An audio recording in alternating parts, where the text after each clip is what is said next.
golaha wasiirada, golaha guurtiga, golaha baarlamaanka ama wakiilada, golaha salaadiinta, culimada diinka iyo dhammaan Soomaaliland oo dhan waa salaamaya. Salaamullaahi calaykum baan leeyahay meel aad joogtaanba. Waxaan ka hadlayaa colaadii ka dhacday degmada Ceelafweyn iyo nawaaxigeeda ee 6 sanadood soconaysay. waxaan u mahadnaqayaa raggii ka shaqeeyay nabadda awalkeedii dhaliyay salaadiinta lahaa ee uqaasha lahaa ee waxgaradka lahaa ee waayeelka lahaa ayaan u mahadnaqayaa. waxaan cadaynayaa anigu awgaas cusub wixii ka harsan nabadgelyada in aan haddii Ilaahay yaraado ka qayb qaato oo ka shaqeeyo oo aan haddii bixi qayb libax ka qaato idamka Ilaahay. dadka waxa ku habsaday wax weyn oo aynan garanayno Ilaahay naga shirtay oo haddii bixunka masiibo ah in yaabtigi baa islaayay.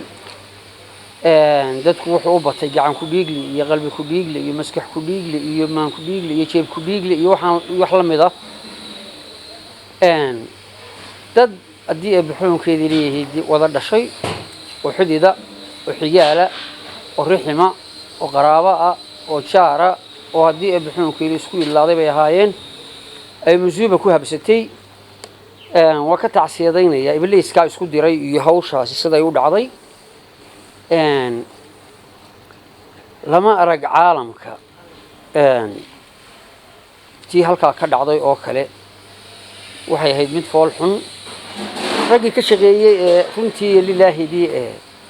nabadda iminka lagu wada yaallay ee lagu wada digay ee degmada lagu wada joogay ee aan dhaw waxba ka dhicinna waan u mahadnaqayaa. waxaan leeyahay haddii Ilaahay ciidanka uu ka dhigo aniga iyo salaadiinta dambe ee cusubba baaqiga hadhay nabadgelyada ayaanu qayb libax ka qaadanaynaa si dhaqso ah ayaanu uga qaadanaynaa.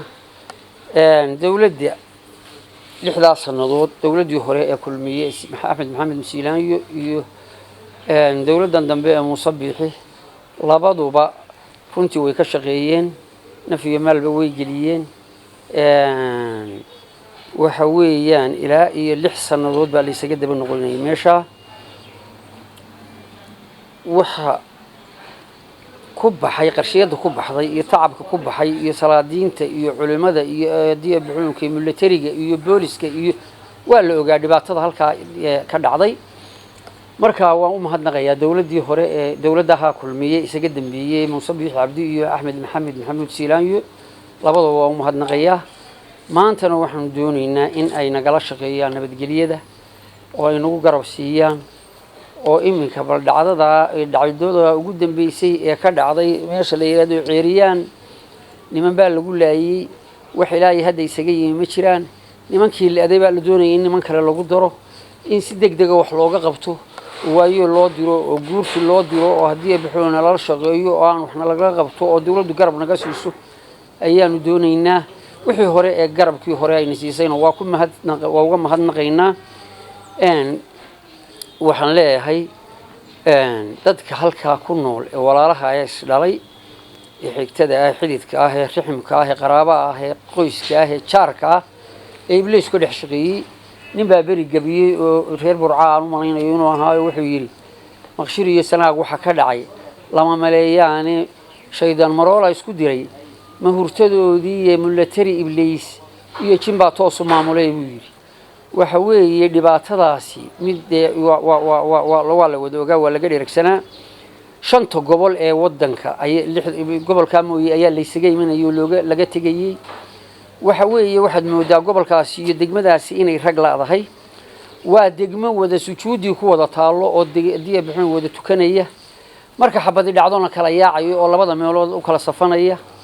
wax la yiri salaadaada lama aqbalo haddii ay ka qaban weydo wixii xun. 6 sanadood waxa la inaga hor joogay oo reer Ceelafweyn laga hor joogay dunuubta kabaa'irka ah ee la yiraahdo 7 moobiqaadka bay ku jirtaa dilku ajasha la dilaya toddobada moobiqaadka bay ku jirtaa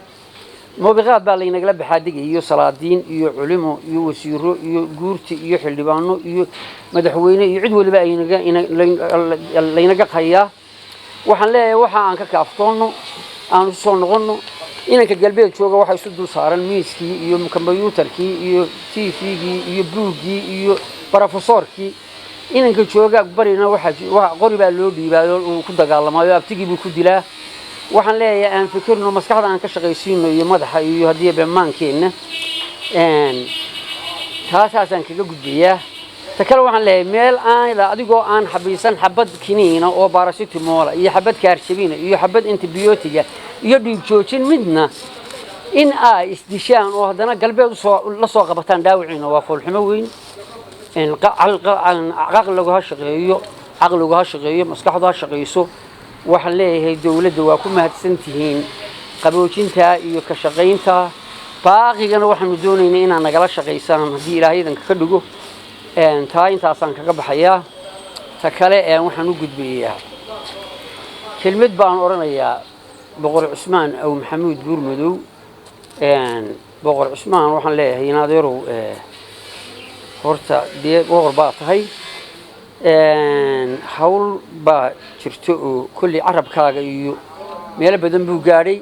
wixii carabkaagu uu saameeyay hadday dawlad tahay hadday shicib tahayba horta xaal iyo boolojiis baanu ka bixinaynaa waxa tahay dee nin bahaahoo qaranahoo qabiil ka dhashay oo goba ahoo haddii abuxuunkeeda leeyahay boqorahoo dee xigto lahoo in khalad haddii aad gashona dee lagu qabto xaq baa lagugu leeyahay haddii xaq khalad lagaa galona lagaa qabto dee xaq baa lagugu leeyahay maalin walba maaha in haddii iyadoo adna aad hiigto oo dee hilib dad hiigto adna lagu hiigo waa dhibaato waxaan leeyahay inoo hubi boqorkii dalka ayaa tahay boqor oday baa tahay in lagu jiijiido iyo in lagu maago midna dooni mayno adna inaad wax maagto dooni mayno waxaan leeyahay inoo hubi iyo haddii abuxuunkeeda leeyahay sharafteena iyo karaamadeenna iyo taqabiilkeena iyo taada iyo taayada iyo mid walba inoo ilaaliyo idamka ilaahay taana intaasaan kusoo kaga baxayaa cidna maagi maayo cidna ku gefi maayo laakiin waa talaahaan iyo walaaltinimo iyo ilmaadeertinimo iyo xigtanimo dee waxaa la oranayaa ninku miyaanu meel ka dhalan oo cid maalinna haddii la qaban waayo oo lala hadli waayo oo xaal laga bixin waayo oo haddii abuxuunkeeda leeyahay dee ma garanaysaa dee reer baad ka dhalatay weyn oo qaranahoo qabiilahoo jira oo jooga oo meel walba oo gobahoo rag leh dee rag la-aan baanu soo baxaynaa haddii aanu maalin walba eegano hawlahaaga taana intaasaan kaga gudbayaa waxaan kusoo gebagabaynayaa xisbiyada mucaaradka ah dawladda waa la dhaliilaa laakiin waxaa lagu dhaliilaa wax dhaliil ay leedahay runtii lilaahidii haddii aa ku dhaliishaan waxaan jirin dee colaytan iyo nacayb iyo dhibaato iyo iska horimaad iyo isnac bay imanaysaa u hubiya oo dhaliisha u hubiya waxaan kaga kusoo gunaanadaya oo kaga baxayaa dawladda iyo madaxweynaha iyo wasiirka arrimaha gudaha iyo dhammaan inta ay leeyihiin dawladda iyo xukuumadda iyo haddii abuxuunkeeda golayaasha baarlamaanka iyo guurtida iyo wakiilada waa la shaqaynaynaa aad baanu la shaqaynaynaa waa ayidsanahay muxaafid baanu nahay mucaarad miyihin waxbaanu la qabanaynaa annana waxaanu ka doonaynaa haddii abuxuunkeeda leeyahay inay nala shaqeeyaan oo na shaqo geliyaan oo na abaabulaan oo waxna tilmaamaan oo wixii naga dhiman ay haddii abuxuunkeeda leeyahay nala qabtaan aad iyo aad baan u salaamayaa waxaan kaga ambabaxayaa somalilan waa dal la wada leeyahay cidina gooni uma laha inaynu wada ilaashano ayaa loo baahan yahay shicib iyo dawlad iyo cid walba insha allahu tacaala saasaan ilaahay ka rajaynayaa gobolkaasina waa gobol haddii waa laysugu soo guuray waxa ku soo guuray dad badan baa ku soo guuray